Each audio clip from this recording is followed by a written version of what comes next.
Hi everyone, welcome to the channel. I am Jared, and on my channel, my goal here is to discuss steps that you can take that can help you achieve financial freedom.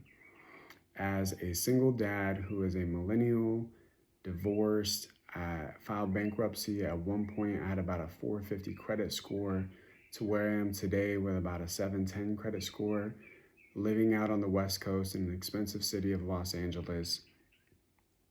I have paid off all my credit cards. At one point, I was living out of my car temporarily, just trying to save up money and pay down debt. And now I'm in a beautiful 2 bedroom, 2 bath house, and things have really turned around for me. Like I said, no credit card debt, great credit score, all those things. And I did it over a period of a couple of years.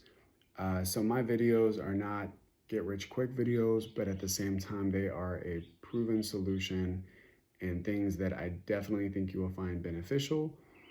Maybe you don't apply every single video or every single thing that I talk about here, but just really trying to give you tools to empower you and give you faith and confidence to know that you can come out the other side of whatever financial hardships you might be experiencing.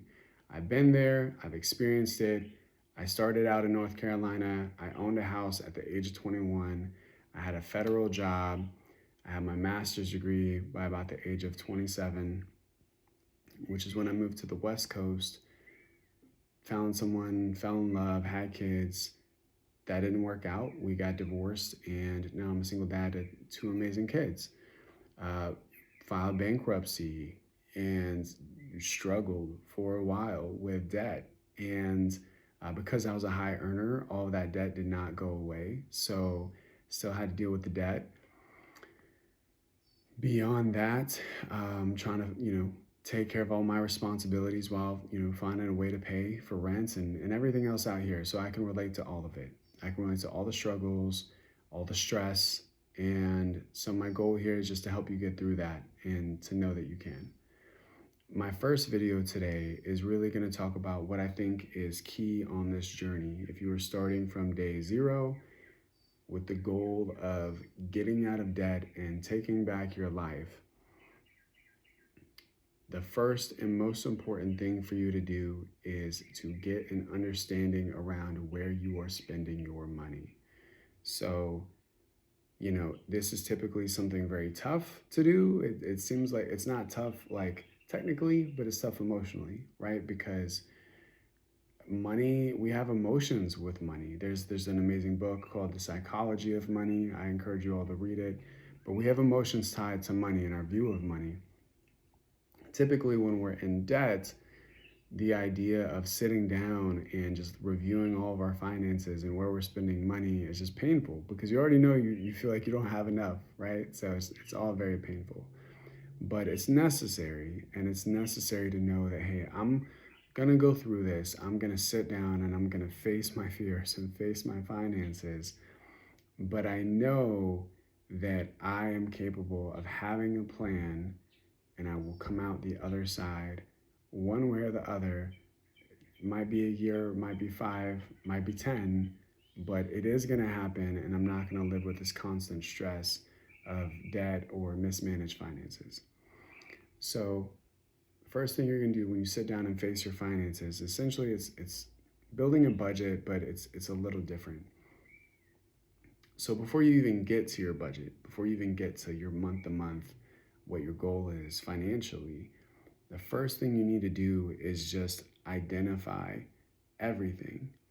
Identify your sources of revenue. So how are you getting money each and every month?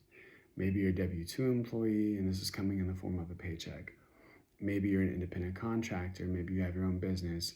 So you just need to find out roughly, on average, if you have your own business or a W-2 employee, identify how much money you have coming in every month, right? So that's one line item. Then from there, you also want to identify all of your expenses. Now, these can be fixed expenses from things like rent to variable expenses like, your food spending, right? Because you might go out to eat a lot. So you need to identify your sources of income. You need to identify your expenses. And first thing, you can clearly identify is they're a deficit, and there likely is, right? If you're watching this video and you're in hard times, there likely is a deficit, right? But the whole point in this is so we can turn it around.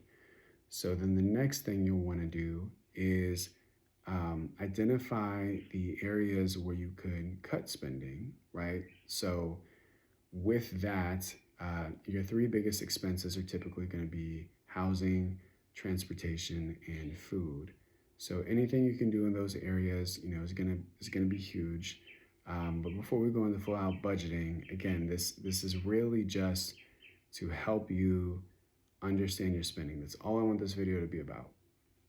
Understanding your spending and getting a hold on that.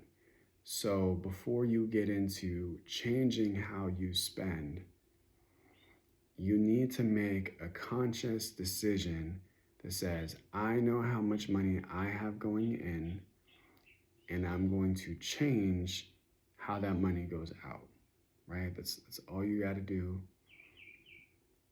And once you become aware of how you're spending your money, you'd be surprised by how many things you quickly identify are not essential, right? You're like, wow, if I really think about it, I could cut this, I could cut that. Maybe you don't want to, maybe it's not nice. Nobody wants to cut anything typically. But when your goal is financial freedom, when your goal is not to be stressed to the max all the time because of creditors or just, I know what it's like. I used to have to commute a lot when I was married. I would commute from where we lived to have a bigger house into the city, into Los Angeles. And there would be weeks where, I was honestly just kind of calculating how much gas I had and how much money I had for gas. And $150 unexpected expense could kind of like wreck my mindset for a week or two, just because I'm juggling everything down to the wire that much. And I was telling somebody that recently. I was like, some people just don't understand how just being able to go put gas in your car and not have to worry about how much money you actually have in your account is just such a huge game changer, to not walk around with that level of stress anymore. So anyway, I'll try to end this video here, wrap it here. But this video one is understanding your outflows, understanding your expenses. Before we can do anything else, we got to know where you're making money. We got to know where the money's going. And then if you can do that and you can document that, you're part of the way there, right? So this is just the first video of many. And I hope you'll come along for the journey. So thank you for watching. If you watched this video and you made it to this point, please leave a comment. Let me know what you think. Like, subscribe. Thank you for all the support. And my channel isn't monetized, so I will drop a link to Acorns. I use Acorns. I'll probably post a video about it at some point. I currently have about $1,050 in my Acorns account, so $1,050, just rounding up my loose change, not doing any automatic drafts or anything like that. But I encourage you, because as we go down this journey, we're going to talk a lot about assets and liabilities, and anything that isn't putting money in your pocket is a liability, right? So we want to, once we start getting into budgets and how you're spending your money, we really want to focus on you putting your money in places that's going to work for you. So if you get a chance to check out Acorns, if you think you might want to sign up, I'd be honored if you use my affiliate link. Thank you all. Have a blessed day, and I'll see you in the next video.